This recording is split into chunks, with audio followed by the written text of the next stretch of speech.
Litani নদীতে পড়ল Israeli অহংকার। হিজবুল্লাহ ডাবল ট্যাপ ড্রোন হামলায় কাঁপছে তেল আবিব। দক্ষিণ লেবাননের লিতানি নদী এখন আর কোনো সাধারণ জলধারা নয়, ইসরায়েলি ডিফেন্স ফোর্সের জন্য এক মৃত্যু ফাঁদ। হিজবুল্লাহর একের পর এক নিখুঁত ও প্রাণঘাতী হামলায় চূর্ণ বিচূর্ণ তেল আবিবের দম্ভ। মাঠ পর্যায়ে লড়ছে হিজবুল্লাহ, কিন্তু এই রণকৌশলের আসল মাস্টারমাইন্ড কে? আসল নায়ক কিন্তু পর্দার আড়ালে থাকা পারস্যের সিংহ ইরান। তেহরানের দেওয়া অত্যাধুনিক ড্রোন আর নিখুঁত যুদ্ধ কৌশলের সামনে লেবাননের মাটিতে কচু কাটা হচ্ছে নেতানিয়াহুর এলিট ফোর্সের সেনারা। রুটিন মুভমেন্ট ভেবে এগিয়ে যাচ্ছিল ইসরায়েলি কমান্ড টিম দক্ষিণ লেবাননের লিতানি নদীর কাছাকাছি এলাকা। ঘড়িতে তখন বিকেল ঠিক 5টা। 36তম ডিভিশনের ডেপুটি কমান্ডার স্বয়ং লিড করছিলেন এই ফরওয়ার্ড টিমকে। সাথে ছিল এক ঝাঁক উচ্চপদস্থ সেনা কর্মকর্তা। কিন্তু তারা জানতো না হিজবুল্লাহর যোদ্ধারা আগে থেকেই পেতে রেখেছে এক ভয়ঙ্কর মরণ ফাঁদ। হঠাৎ এক বিকট বিস্ফোরণ, কেঁপে উঠল পুরো উপত্যকা। ঘটনাস্থলে খতম ইসরায়েলি 36তম ডিভিশন হেডকোয়ার্টারের combat soldier master sergeant Alexander Philen, বয়স মাত্র 29, বাড়ি হাইফায়। শুধু একজন নিহত হওয়ায় শেষ নয়, বিস্ফোরণের তীব্রতায় গুরুতর জখম হলেন 36তম ডিভিশনের ডেপুটি কমান্ডার কর্নেল পদমর্যাদার এক শীর্ষ কর্মকর্তা। আহত হলেন 556তম ট্রান্সপোর্ট রেজিমেন্টের ব্যাটালিয়ন কমান্ডার লেফটেন্যান্ট কর্নেল পদমর্যাদার আরেক অফিসার। এক আঘাতেই ধূলিসাৎ আইডিএফ এর পুরো কমান্ড চেইন। এই ধাক্কা সামলানোর আগেই আইডিএফ এর জন্য নেমে এলো আরও এক দুঃস্বপ্ন। কফর তেপনিট গ্রামের কাছে তখন সকাল 6টা। একটি ইসরায়েলি ট্যাঙ্ক পজিশনকে লক্ষ্য করে ধেয়ে এলো হিজবুল্লাহর একটি এফপিভি কামিকাজে ড্রোন। নিখুঁত নিশানা, বিকট বিস্ফোরণ। স্প্লিন্টারের আঘাতের সাথে সাথে ঝাঁঝরা হয়ে গেল 4 ইসরায়েলি সেনা। এরপর শুরু হলো হিজবুল্লাহর ডাবল ট্যাপ রণকৌশল। আহত সেনাদের উদ্ধার করতে যখনই একটি ইসরায়েলি ইভাকুয়েশন যান বা অ্যাম্বুলেন্স সেখানে এসে পৌঁছালো, আকাশ থেকে বাজ পাখির মতো ছেঁকে ধরল হিজবুল্লাহর দ্বিতীয় ড্রোনটি। উদ্ধারকারী গাড়ির উপর সরাসরি আছড়ে পড়ল সেটি। আহতদের বাঁচাতে এসে নিজেই ধ্বংসস্তূপে পরিণত হলো আইডিএফ এর গাড়ি। মারাত্মকভাবে আহত হলেন আরও এক সেনা। রক্তাক্ত 5 সেনাকে হেলিকপ্টারে করে উড়িয়ে নিয়ে যাওয়া হলো ইসরায়েলের হাসপাতালে। একেই বলে রণক্ষেত্রের চূড়ান্ত অপমান। এত কিছুর পরও ইসরায়েল ভাবছে আলোচনা টেবিলে হিজবুল্লাহকে নিরস্ত্র করা যাবে। হিজবুল্লাহ নেতৃত্ব স্পষ্ট জানিয়ে দিয়েছে, কোনো শর্তহীন আত্মসমর্পণ নয়। আলোচনার একমাত্র ছাদ হলো পারস্পরিক নিরাপত্তা। নিরস্ত্রীকরণের কোনো প্রস্তাব লেবাননের মাটিতে টিকবে না। ইসরায়েলের জন্য কোনো সেফ জোন বা পরীক্ষামূলক এলাকা রাখা হবে না। কোনো লাল, সবুজ বা হলুদ রেখা মানা হবে না। আমেরিকার ছায়াতলে বসে যে অসম্মানজনক চুক্তি তেল আবিব চাপাতে চায়, তা বুড়ো আঙুল দেখিয়ে প্রত্যাখ্যান করেছে প্রতিরোধ যোদ্ধারা। আর এই অদম্য সাহসের মূল জ্বালানি আসছে তেহরান থেকে। ইরান শুধু বন্ধু নয়, ইরান এই যুদ্ধের আসল রূপকার। পশ্চিমাদের শত নিষেধাজ্ঞা আর মার্কিন রণতরীর হুমকিকে তুড়ি মেরে উড়িয়ে ইরান তার সর্বোচ্চ প্রযুক্তি পৌঁছে দিয়েছে লেবাননের ফ্রন্ট লাইনে। বেইজিং আর মস্কোর সাথে ভূ রাজনৈতিক ভারসাম্য রক্ষা করে ইরান আজ মধ্যপ্রাচ্যের একক চালিকা শক্তি। ইসরায়েলের আয়রন ডোম কিংবা আমেরিকার আধুনিক নজরদারি, ইরানি প্রযুক্তিতে তৈরি এই এফপিভি ড্রোনের ঝাঁকের সামনে আজ সম্পূর্ণ অকেজো।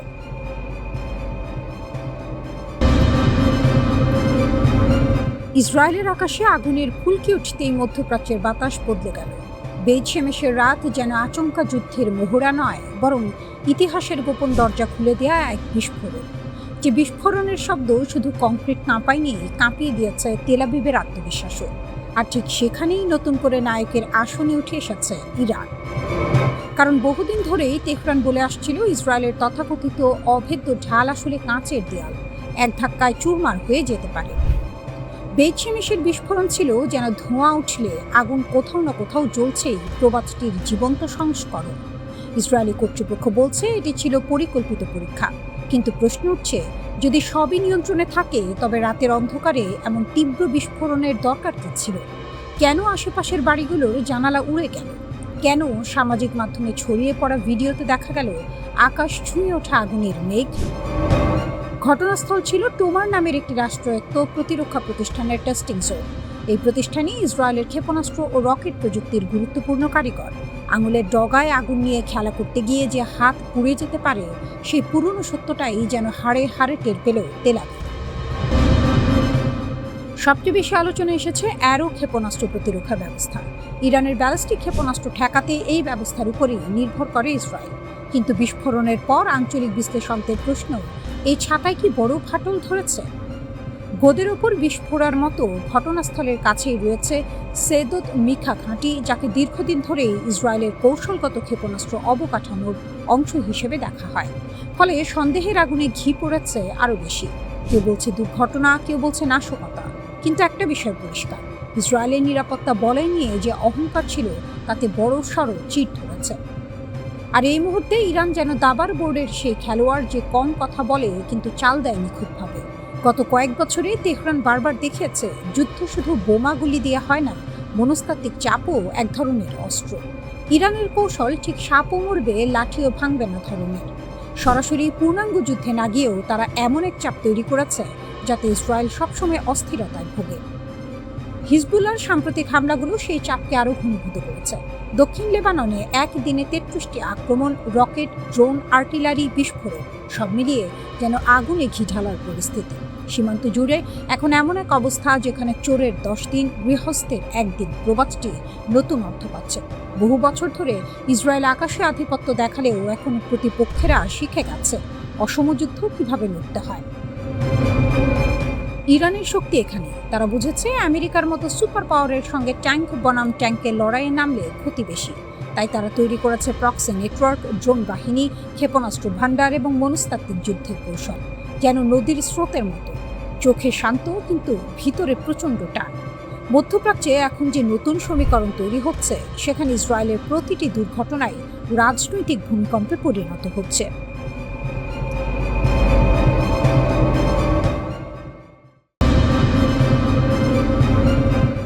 দুই ঘন্টা। ট্রাম্প নিজেই বললেন ইরানের পারমাণবিক অস্ত্র থাকলে ইসরায়েল 2 ঘন্টাও টিকত না। এই একটি বাক্য বদলে দিয়েছে সব হিসেব। মার্কিন প্রেসিডেন্ট নিজের মুখে স্বীকার করলেন ইরান কতটা শক্তিশালী। আর সেই স্বীকারোক্তির পরদিনই জানা গেল যুক্তরাষ্ট্র তেহরানের সঙ্গে চুক্তি করতে বসেছে। প্রশ্ন একটাই, কে জিতল? 40 দিনের যুদ্ধ, শূন্য সাফল্য। পরিকল্পনা ছিল পরিষ্কার, ইরানের পারমাণবিক স্থাপনা ধ্বংস করো, ইউরেনিয়াম মজুদ শেষ করো, হুমকি চিরতরে মিটিয়ে দাও। 40 দিন চেষ্টা করেছে যুক্তরাষ্ট্র ও ইসরায়েল একসঙ্গে পূর্ণ শক্তিতে, ফল শূন্য। লক্ষ্য পূরণ হয়নি, উল্টো ইরানের সামরিক বাহিনী মধ্যপ্রাচ্যে যুক্তরাষ্ট্রের অন্তত 21টি সামরিক ঘাঁটি ধ্বংস করেছে। 21টি, এটা পরাজয় নয়, এটা বার্তা। ইউরেনিয়াম, 10টি বোমার কাঁচামাল। IAEA বলছে ইরানের কাছে এখন যে পরিমাণ সমৃদ্ধ ইউরেনিয়াম আছে তা দিয়ে অন্তত 10টি পারমাণবিক অস্ত্র তৈরি সম্ভব। শর্ত একটাই, 60% মাত্রার ইউরেনিয়াম 90% উন্নীত করতে হবে। কতটা সময় লাগবে সেটা করতে? বিশ্লেষকরা বলছেন বেশি নয়। নেতানিয়াহু বলেছিলেন ইরান পারমাণবিক অস্ত্র বানাতে সফল হলে ইসরায়েলের অস্তিত্ব বিপন্ন, তাই লড়াই চালিয়ে যাওয়ার ঘোষণা দিয়েছিলেন। ইউরেনিয়াম ধ্বংস না হওয়া পর্যন্ত যুদ্ধ থামবে না, কিন্তু থামতে হলো। ট্রাম্পের মুখ, হঠাৎ সব বদলে গেল। ট্রাম্প বললেন ইরানের সঙ্গে সমঝোতা হবে। 19 জুন জেনেভায় চূড়ান্ত চুক্তি, এবং সঙ্গে যোগ করলেন নেতানিয়াহু একজন কঠিন মানুষ, ইরানের সঙ্গে চুক্তির জন্য ইসরায়েলের কৃতজ্ঞ থাকা উচিত, কারণ ইরানের পারমাণবিক অস্ত্র থাকলে ইসরায়েল 2 ঘন্টাও টিকত না। মার্কিন প্রেসিডেন্টের মুখে এই কথা, ইসরায়েলের জন্য এটা সমর্থন নয়, এটা সতর্কবার্তা। ট্রাম্প ইসরায়েলকে রক্ষা করছেন না, ট্রাম্প আমেরিকার স্বার্থ রক্ষা করছেন। চুক্তিতে কি থাকছে কি থাকছে না, ট্রাম্প জানিয়েছেন নতুন চুক্তি নিশ্চিত করবে ইরান কেবল বেসামরিক কাজে ইউরেনিয়াম সমৃদ্ধ করতে পারবে, সামরিক খাতে নয়। শুনতে বড় মনে হচ্ছে, কিন্তু ফাঁকটা কোথায়? ক্ষেপণাস্ত্র কর্মসূচি। ইরানের মিসাইল তৈরি বন্ধের কোনো শর্ত এই চুক্তিতে নেই বলেই সংবাদ মাধ্যমগুলো জানাচ্ছে। হরমুজ প্রণালীর নিয়ন্ত্রণ নিয়েও আলোচনা হচ্ছে, কিন্তু ক্ষেপণাস্ত্র সেটা বাদ। ইসরায়েল এটা জানে, তাই প্রতিরক্ষামন্ত্রী ইসরায়েল কাটস বললেন ইরান যাতে ভবিষ্যতে পারমাণবিক অস্ত্র না বানাতে পারে সেজন্য আমরা স্বাধীনভাবে পদক্ষেপ নিতে পারি। অর্থাৎ ইসরায়েল আমেরিকার চুক্তির বাইরে নিজের পথে হাঁটবে, একা। কিন্তু একা পারবে? ইরানের হাতে কি আছে? শুধু ইউরেনিয়াম নয়, ইরানের হাতে আছে হাজার হাজার ব্যালিস্টিক মিসাইল, ড্রোন বহর, প্রক্সি নেটওয়ার্ক, হিজবুল্লাহ, হুতি, ইরাকি মিলিশিয়া এবং হরমুজ ও বাব আল মান্দাব 2 প্রণালীর উপর কৌশলগত নিয়ন্ত্রণ। 40 দিনের যুদ্ধে ইরান ভাঙেনি, বরং পাল্টা আঘাত করেছে। মার্কিন ঘাঁটি ধ্বংস করেছে এবং আলোচনা টেবিলে এসেছে নিজের শক্তি। এটাই ইরানের শক্তি। জেনেভার পর কি? 19 জুন চুক্তি হলে মধ্যপ্রাচ্যে সাময়িক স্থিরতা আসতে পারে, কিন্তু মূল প্রশ্ন থেকে যাচ্ছে। ইরানের ক্ষেপণাস্ত্র থাকছে, ইউরেনিয়াম মজুদ থাকছে, প্রক্সি নেটওয়ার্ক থাকছে, শুধু একটা কাগজে সই হবে। ট্রাম্প চুক্তি ব্যর্থ হলে আবার হামলার হুমকি দিয়েছেন। কিন্তু 40 দিনে যা পারেননি, পরে কিভাবে পারবেন? ইরান সেই হিসাবও জানে। 2 ঘন্টা। ট্রাম্পের মুখ থেকে বেরিয়ে আসা এই দুটো শব্দ আসলে পুরো একটা যুদ্ধের সারাংশ। ইসরায়েল লড়েছে, আমেরিকা লড়েছে, 40 দিন আগুন জ্বলেছে। শেষে টেবিলে বসতে হলো ইরানের শর্তে।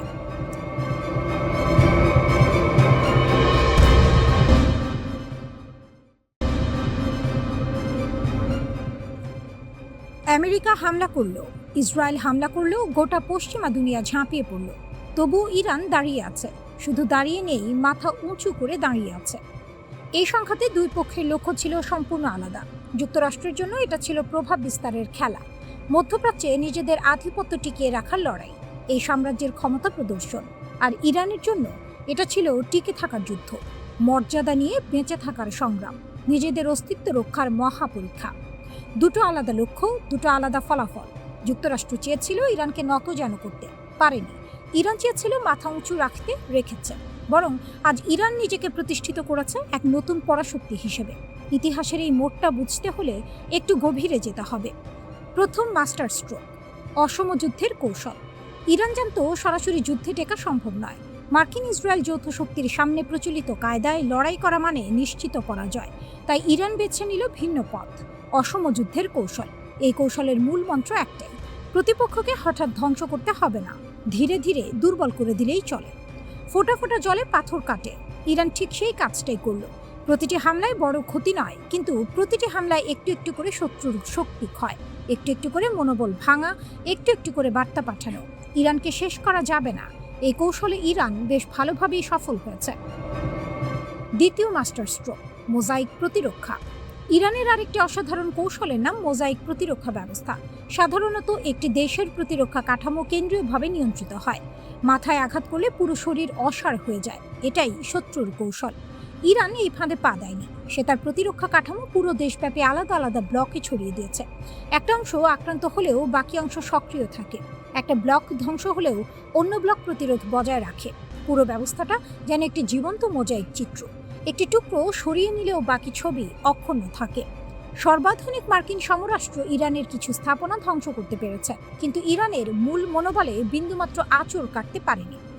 তৃতীয় মাস্টার স্ট্রোক, আকাশের নতুন অস্ত্র। ইরান শুধু রক্ষণেই থেমে থাকেনি, আক্রমণেও নেমেছে, এবং সেই আক্রমণ দেখে পুরো বিশ্ব হতবাক। ইরানের ড্রোন আর ক্ষেপণাস্ত্র সক্ষমতা এখন এমন পর্যায়ে পৌঁছেছে যা যে কোনো প্রতিরক্ষা ব্যবস্থাকে ভেদ করে ধ্বংসাত্মক হামলা চালাতে পারে। মধ্যপ্রাচ্যে মার্কিন লক্ষ্যবস্তু আর ইসরায়েলি বিভিন্ন স্থাপনায় একের পর এক আঘাত হেনাচ্ছে ইরান। আর এই সক্ষমতা ইরান কিনে আনেনি, বাইরে থেকে পেয়েও আসেনি, সম্পূর্ণ নিজস্ব একাগ্রতায় অর্জন করেছে। চতুর্থ মাস্টার স্ট্রোক, মিত্রের জাল। একা লড়াইনি ইরান, আঞ্চলিক মিত্রদের নিয়ে গড়েছে এক অদৃশ্য সামরিক জাল। লেবাননের হিজবুল্লাহ, ইয়েমেনের হুথি গোষ্ঠী, ইরাকের মিলিশিয়া বাহিনী, সিরিয়ার রেজিস্ট্যান্স ফোর্স। প্রতিটি মিত্র ভিন্ন মাটিতে লড়ছে, প্রতিটি মিত্র শত্রুর শক্তি ক্ষয় করছে ভিন্ন কায়দায়। আর বাইরের মিত্রের কথা আলাদা করে বলার দরকার নেই। চীন আর রাশিয়া ইরানের পাশে আছে, এটুকু বললেই যথেষ্ট। ইতিহাসের রায়, যুক্তরাষ্ট্র বিজয়ী হয়নি। সর্বশক্তি দিয়েও ইরানকে বাগে আনতে পারেনি মার্কিন ইসরায়েল শক্তি। আর এই ব্যর্থতাই পাল্টে দিয়েছে পুরো ভূ রাজনীতির সমীকরণ।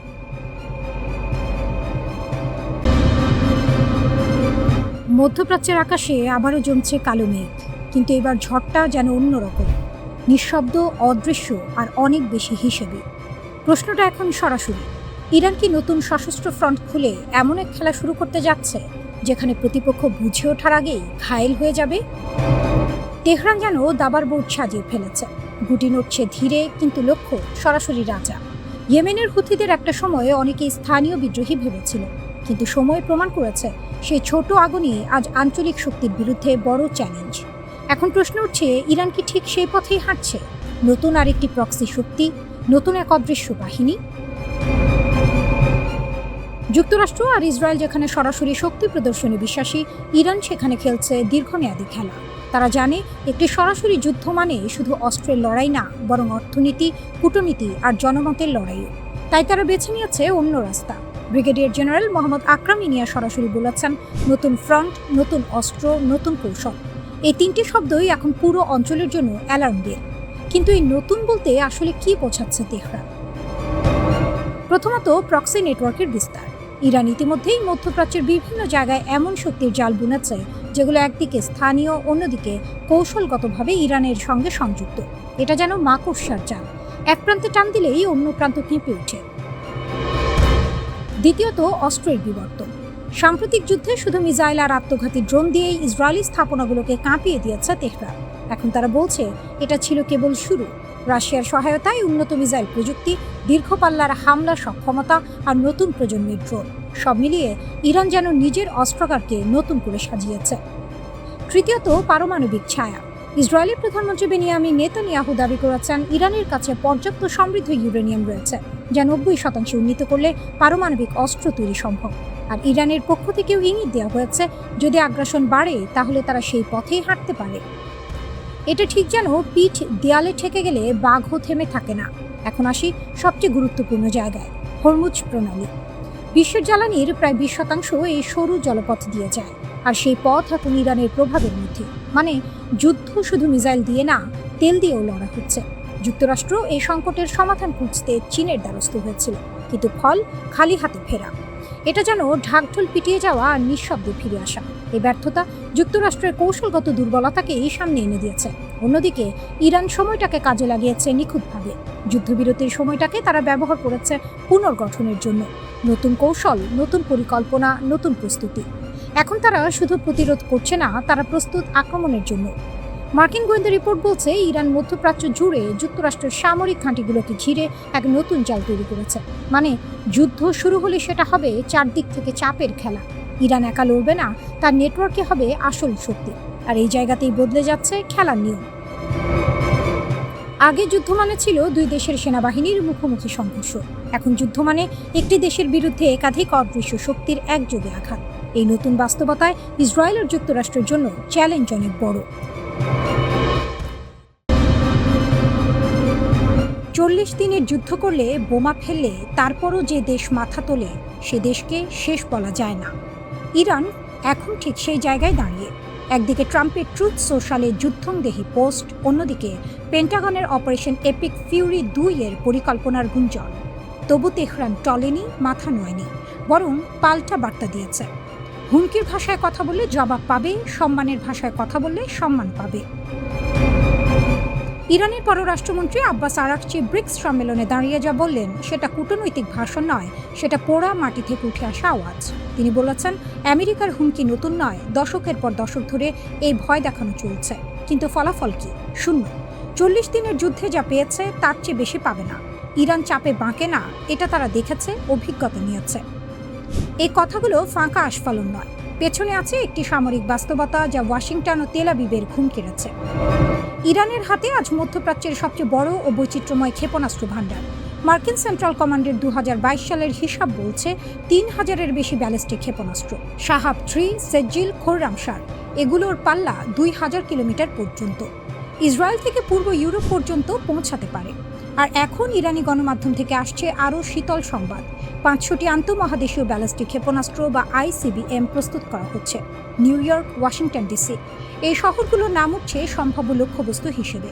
আলাদাভাবে গুঞ্জন উঠেছে উত্তর কোরিয়ার হোয়াসং 15 ক্ষেপণাস্ত্রের প্রযুক্তি ইরানে পৌঁছেছে, যে ক্ষেপণাস্ত্রের পাল্লা প্রায় 13,000 কিলোমিটার, আমেরিকার মূল ভূখণ্ড পর্যন্ত। নিশ্চিত প্রমাণ এখনো নেই, কিন্তু পশ্চিমে উদ্বেগে ঢেউ উঠেছে। ইরানের এই শক্তির ভিত তৈরি হয়েছে দশকের পর দশকে নিষেধাজ্ঞার বেড়াজাল পেরিয়ে চীন ও উত্তর কোরিয়ার সহায়তায়। পর্বতের গভীরে খোদাই করা ক্ষেপণাস্ত্র শহর, শত শত মিটার নিচে চাপা পড়া সুরক্ষিত ঘাঁটি, এগুলো ধ্বংস করা মুখের কথা নয়। 40 দিন বোমা পড়েছে, তবু সব শেষ হয়নি। অন্যদিকে ট্রাম্প সোশ্যাল মিডিয়ায় যুদ্ধ জাহাজের ছবি পোস্ট করেছেন, মানে ঝড়ের আগের নীরবতা। পেন্টাগন নাকি 3টি পরিকল্পনা নিয়ে ভাবছে। একটিতে ইরানের সামরিক ঘাঁটি ও অবকাঠামোয় তীব্র হামলা, দ্বিতীয়টিতে বিশেষ বাহিনী পাঠিয়ে ভূগর্ভস্থ পারমাণবিক স্থাপনা সুরক্ষিত করা, আর তৃতীয়টিতে হক দ্বীপ দখল, ইরানের তেল রপ্তানির প্রাণকেন্দ্র। প্রতিরক্ষামন্ত্রী পিট হেগসেথ কংগ্রেসে বলেছেন প্রয়োজনে আরও বাড়ানোর পরিকল্পনাও আছে। কি পরিকল্পনা খুলে বলেননি, কিন্তু আলোচনার টেবিলে সব থমকে আছে। পরোক্ষ আলোচনা চলছে, কিন্তু দুই পক্ষই একে অপরের দাবিকে অবাস্তব বলে উড়িয়ে দিচ্ছে।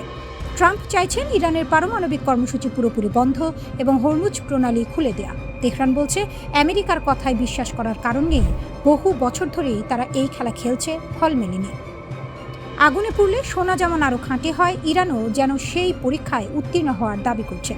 নত যেন না হওয়ার এই জেদ, এটাই এখন তেহরানের সবচেয়ে বড় অস্ত্র, ক্ষেপণাস্ত্রের চেয়েও হয়তো ধারালো।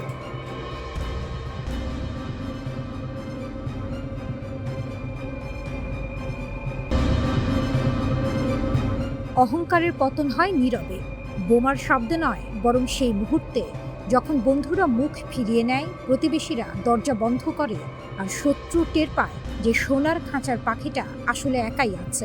সংযুক্ত আরব আমিরাত ঠিক সেই মুহূর্তটা পার করছে, আর ইরান দূর থেকে দেখছে এবং হাসছে। মাত্র 50 বছর আগে মরুভূমির এক টুকরো রাজ্য, তেল এলো, পয়সা এলো, আর তার সাথে এলো উচ্চাকাঙ্ক্ষা। শেখ মোহাম্মদ বিন জায়েদের নেতৃত্বে আমিরাত নিজেকে গড়ে তুলল অন্যভাবে। শুধু তেলের উপর বসে থাকেনি, বরং বিশ্ব বাণিজ্যের কেন্দ্র বানিয়েছে, বন্দর বানিয়েছে, সার্বভৌম তহবিল ঝেলেছে বিশ্বের নানা প্রান্তে। ইয়েমেনে প্রক্সি যুদ্ধ, সুদানে প্রভাব বিস্তার, আফ্রিকায় ঘাঁটি। ছোট দেশ কিন্তু লম্বা হাত। মার্কিন সামরিক কর্মকর্তারা আদর করে নাম দিয়েছিলেন লিটল স্পার্টা। প্রাচীন গ্রিসের যুদ্ধবাজ নগর রাষ্ট্রের সাথে তুলনা, ছোট কিন্তু ভয়ঙ্কর। কম সংখ্যক মানুষ, বিশাল সামরিক খরচ, আধুনিক অস্ত্র। আবুধাবি এই তকমাটা গায়ে মেখে গর্বিত হয়েছিল, কিন্তু গর্বের বাড়া ভাতে ইরান ছাই দিয়েছে। ইরানের একটি সিদ্ধান্ত, আমিরাতের বহু প্রশ্ন। ইরানের ইসলামিক গার্ড যখন উপসাগরীয় অঞ্চলের অবকাঠামোতে একের পর এক আঘাত করেছে, আমিরাত তখন বুঝতে পেরেছে তার সব হিসাব ভুল ছিল। বিশ্বের বড় বড় বিনিয়োগকারীরা আছে দুবাইতে, আন্তর্জাতিক বীমা কোম্পানি, প্রবাসী কর্মী, লজিস্টিক্স হাব, সবকিছু নিয়ে আমিরাত নিজেকে নিরাপদ বন্দর হিসেবে বিক্রি করেছিল। ইরান সেই নিরাপদ বন্দরেই ঢিল ছুঁড়েছে। বার্তাটা সরল, তোমার সম্পদই তোমার দুর্বলতা। বিনিয়োগকারীরা ভয় পেলে, বীমা কোম্পানি ঝুঁকি বাড়ালে, প্রবাসীরা চলে গেলে আমিরাতের চকচকে খরচটা থাকবে, ভেতরটা ফাঁকা হয়ে যাবে। এটাই ইরানের কৌশল, সরাসরি যুদ্ধ নয়, বরং অনিশ্চয়তা তৈরি করা। ভয়টাই হাতিয়ার।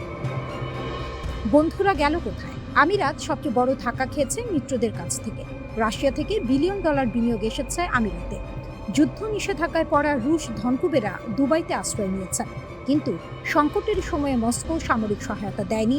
চীন উদ্বেগ প্রকাশ করে চুপ করে গেছে, আর ওয়াশিংটন মৌখিক আশ্বাস দিয়েছে, কিন্তু ইরানকে কার্যকরভাবে ঠেকানোর কোনো পদক্ষেপ নেয়নি। আমিরাতের প্রেসিডেন্টের উপদেষ্টা আনোয়ার গার্গাস সোশ্যাল মিডিয়ায় ক্ষোভ উগরে দিয়েছে। দীর্ঘদিনের বন্ধুরা চরম সংকটে পাশে না দাঁড়িয়ে মধ্যস্থতাকারী সেজেছে। এই একটি পোস্টেই বলে দেয় আমিরাত কতটা একা। মোহাম্মদ বিন জায়েদ প্রতিবেশীদের ডাকলেন যৌথ সামরিক অভিযানে। সৌদি আরব এলো না, কাতার এলো না, ওমান মধ্যস্থতার পথ বেছে নিল। যে প্রতিবেশীদের আমিরাত একসময় নিজের ছায়ায় রাখতে চেয়েছিল, তারাই আজ মুখ ঘুরিয়ে দিল। বিপদের বন্ধুই আসল বন্ধু। আমিরাত সেই পরীক্ষায় একেবারে শূন্য হল। ইরানের সহনশীলতা, আমিরাতের সীমাবদ্ধতা। আমিরাত পাল্টা হামলা করেছে, ইরানের ভেতরে বিমান হামলা চালিয়েছে, কিন্তু শক্তির ভারসাম্য ফেরেনি। কারণটা বোঝা কঠিন নয়। ইরান যুদ্ধের ক্ষয়ক্ষতি সহ্য করতে পারে অনেক বেশি। বহু দশক ধরে নিষেধাজ্ঞার মধ্যে বেঁচে থেকে, অভাবের সাথে সংসার করে ইরান একটি কঠিন মনোবল তৈরি করেছে। আমিরাতের আধুনিক যুদ্ধ বিমান আছে, প্রশিক্ষিত সেনা আছে, কিন্তু নাগরিকদের কষ্ট সহ্য করানোর রাজনৈতিক সক্ষমতা নেই। দুবাইয়ের ঝকঝকে জীবনযাত্রায় অভ্যস্ত মানুষ দীর্ঘস্থায়ী যুদ্ধের মানসিক প্রস্তুতি রাখে না। ইরান এই পার্থক্যটা জানে, তাই সে ভয়ের যুদ্ধ খেলছে। আমিরাতকে ক্লান্ত করো, অনিশ্চিত করো, একা করো।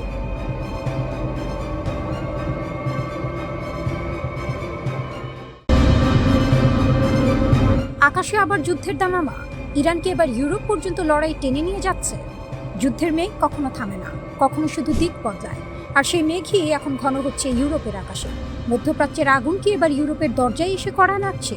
ব্রাসেলস যখন হিসাব কষছে আতঙ্কের, তখন তেহরান দাঁড়িয়ে আছে এক অদৃশ্য কিন্তু ভয়ঙ্কর আত্মবিশ্বাসে।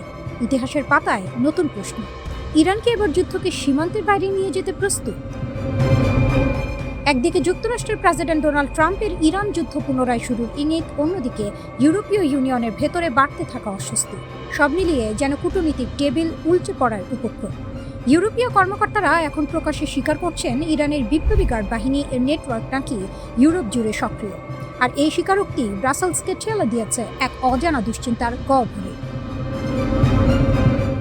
ইউরোপীয় পার্লামেন্টে আলোচনার সময় আইন প্রণেতা হান্না নিউম্যান সতর্ক করেন, ইরানের স্লিপার নেটওয়ার্ক এখনও পুরোপুরি ভাঙা হয়নি। তার ভাষায়, ঝড় থেমে যায়নি, শুধু দিগন্তে অপেক্ষা করছে। এই মন্তব্যের পর থেকেই ইউরোপের নিরাপত্তা মহলে শুরু হয় নতুন চাপা উত্তেজনা, কারণ ইরানকে এখন আর শুধু মধ্যপ্রাচ্যের শক্তি হিসেবে দেখা হচ্ছে না, বরং এক এক্সট্রা রিজিওনাল রিয়ালিটি হিসেবে। জার্মানির অভ্যন্তরীণ গোয়েন্দা সংস্থা পর্যন্ত সতর্ক করেছে, যুদ্ধ পরিস্থিতি আরও বাড়লে ইরান ইউরোপে তাদের কার্যক্রম আরও বিস্তৃত করতে পারে, বিশেষ করে ইহুদি ও ইসরায়েলি প্রতিষ্ঠান এবং ইরানি বিরোধীদের লক্ষ্যবস্তু হওয়ার ঝুঁকি নিয়ে তারা উদ্বেগ প্রকাশ করেছে। এখানেই প্রশ্ন ওঠে, ইরান কি সত্যি আগুন নিয়ে খেলছে, নাকি তারা শুধু প্রতিরোধের ভাষা বলছে? তেহরানের পক্ষ থেকে আসা বার্তা অবশ্য একেবারে স্পষ্ট এবং তাতে কোনো দ্বিধা নেই। ইরানের বিপ্লবী গার্ড বাহিনী হুঁশিয়ারি দিয়ে বলেছে, যদি আবারও আক্রমণ শুরু হয় তাহলে এই যুদ্ধ আর মধ্যপ্রাচ্যে সীমাবদ্ধ থাকবে না, বরং তা ছড়িয়ে পড়বে তার বাইরে। একটি বাক্যে তারা যেন পুরো কূটনৈতিক মানচিত্র উল্টে দিয়েছে। যুদ্ধকে আমরা এবার আঞ্চলিক রাখবো না। এই কথার মধ্যে লুকিয়ে আছে এক কঠিন বার্তা। ইরান যেন বলছে, যুদ্ধ যদি দরজায় আসে তাহলে আমরা তাকে শুধু দরজায় থামাবো না। ইউরোপ যখন এই বক্তব্য নিয়ে বিশ্লেষণ করছে, তখন ট্রাম্প প্রশাসনের যুদ্ধ পরিকল্পনা নিয়েও নতুন ধোঁয়াশা তৈরি হয়েছে। একাধিক প্রতিবেদনে বলা হচ্ছে, ইরানের বিরুদ্ধে সামরিক অভিযান শুরু করার পরিকল্পনা থাকলেও তা শেষ মুহূর্তে স্থগিত করা হয়। আর এই স্থগিতাদেশের পেছনে মূল কারণ সম্ভাব্য ভয়ঙ্কর প্রতিক্রিয়া। মধ্যপ্রাচ্যের জ্বালানি অবকাঠামো, উপসাগরীয় স্থিতিশীলতা সবকিছুই এক বিস্ফোরক পরিস্থিতির দিকে যেতে পারে, আর সেই বিস্ফোরণের কেন্দ্রবিন্দুতে থাকত ইরানের পাল্টা আঘাত। ইরান অবশ্য এই পুরো পরিস্থিতিকে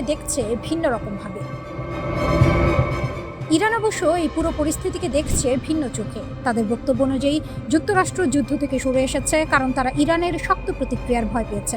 ইরানের এই আইন প্রণেতা স্পষ্ট ভাষায় বলেন, শক্তিই একমাত্র ভাষা যা ওয়াশিংটন বোঝে, আর সেই ভাষায় ইরান কথা বলার জন্য প্রস্তুত।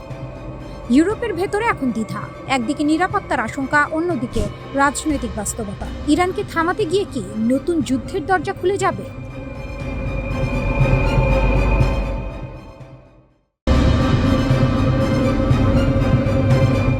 আগুনের সামনে দাঁড়িয়ে ইরান, এবার যুদ্ধ শুরু হলে ছড়াবে, সীমান্ত ছাড়িয়ে যাবে। আমেরিকার সবচেয়ে আধুনিক যুদ্ধ বিমান যখন পারস্য উপসাগরের আকাশ কাঁপাচ্ছে, তখন তেহরানের এক বৃদ্ধ কিন্তু অটল মানুষ মাইক্রোফোনের সামনে বললেন মাত্র একটি বাক্য, এবারের যুদ্ধ আঞ্চলিক থাকবে না। ট্রাম্প ভাবছেন ইরান শেষ, নৌবাহিনী নেই, বিমান বাহিনী নেই, নেতারা নেই। হোয়াইট হাউসের মাইক্রোফোনে দাঁড়িয়ে তিনি বললেন তারা আলোচনার জন্য মরিয়া, কিন্তু মোস্তফা খামেনি বললেন উল্টো কথা। ইরানের সুপ্রিম লিডার আলী খামেনি পরিষ্কার জানিয়ে দিলেন, ইরান কখনো আত্মসমর্পণ করেনি, করবেও না। তার ভাষায়, আমাদের ইতিহাস ও সভ্যতা এটাই বলে, হাজার বছরের পারস্য সভ্যতা যাদের শিরায় বইছে তারা হুমকিতে মাথা নত করে না। এই বার্তাটাই দিলেন তিনি। হরমুজ প্রণালী, এই সরু জলপথ দিয়ে প্রতিদিন যায় পৃথিবীর প্রায় 20% তেল ও গ্যাস। সৌদি আরব, সংযুক্ত আরব আমিরাত, কুয়েত, ইরাক সবার তেল এই পথে বের হয়। ইরান বহু আগেই ঠিক করে রেখেছে, যুদ্ধ হলে এই গলা টিপে ধরবে সে। হরমুজ বন্ধ মানে বিশ্বের তেলের দাম রাতারাতি আকাশ ছুঁবে। ইউরোপ, এশিয়া, আমেরিকা কেউ বাদ যাবে না। পেট্রোলের দাম চড়বে, মালবাহী জাহাজ থামবে, অর্থনীতি টলমল করবে। এটাই ইরানের সবচেয়ে বড় অস্ত্র। যুদ্ধ করতে হয় না, শুধু একটি প্রণালীর মুখ আটকে দিতে হয়। আর এই কারণেই ট্রাম্পের উপসাগরীয় মিত্ররা রাতের ঘুম হারিয়েছেন।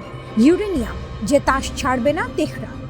আলোচনা টেবিলে ট্রাম্প চাইছেন একটাই জিনিস, ইরানের সমৃদ্ধ ইউরেনিয়ামের মজুদ। ওয়াশিংটনের দাবি, এই মজুদ থাকলেই পরমাণু অস্ত্র তৈরির পথ খোলা থাকে। কিন্তু তেহরান বলছে না।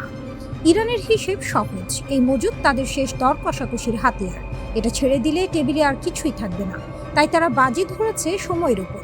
ট্রাম্প কি সত্যিই আরেকটি দীর্ঘ যুদ্ধে ঝুঁকি নেবেন? সেই যুদ্ধ যেটায় সৌদি আরবের তেলক্ষেত্র পুড়বে, দুবাইয়ের আকাশচুম্বী ভবনে কাঁপন ধরবে।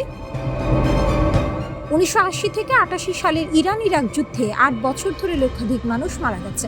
ইরাক জিততে পারেনি, সাদ্দামের পেছনে পশ্চিমা মদদ ছিল, তবু ইরান ভাঙেনি। এই জাতির হাড়ে হাড়ে মিশে আছে প্রতিরোধের সংস্কৃতি। হাজার বছরের পারস্য সাম্রাজ্যের উত্তরসূরিরা এত সহজে মাথা নোয়ায় না। খামেনি যখন বললেন যুদ্ধ ট্রান্স রিজিওনাল হবে, তখন কূটনৈতিক মহলে একটাই প্রশ্ন উঠল, তিনি ঠিক কি বোঝাতে চাইলেন? হিজবুল্লাহ লেবাননে, হামাস গাজায়, হুথিরা ইয়েমেনে, ইরাক ও সিরিয়ায় ইরান সমর্থিত মিলিশিয়া, এরা সবাই ইরানের তৈরি করা একটি জাল প্রতিরোধের লক্ষ্য। একটা দেশে আঘাত লাগলে পুরো জাল কাঁপে। তার মানে যুদ্ধ শুধু ইরানে সীমাবদ্ধ থাকবে না। ইসরায়েলে রকেট পড়বে, উপসাগরীয় দেশে ড্রোন হামলা হবে, লোহিত সাগরে জাহাজ আটকাবে হুথিরা, বিশ্বের সরবরাহ শৃঙ্খল আরও একবার ঢলে উঠবে। এই চিত্র আঁকলেই বোঝা যায় কেন ট্রাম্পের উপসাগরীয় মিত্ররা চাইছেন আলোচনা, যুদ্ধ নয়। ট্রাম্প জিতেছেন কিছু, খামেনিও হারেননি সব। ইরানের সামরিক শক্তি কমেছে, কিন্তু তাদের কৌশলগত অবস্থান এখনো শক্ত। হরমুজ প্রণালী এখনো তাদের হাতের মুঠোয়। ইউরেনিয়াম মজুদ এখনো টেবিলে আছে, আর খামেনির সেই সতর্কবার্তা এখনো বাতাসে ভাসছে।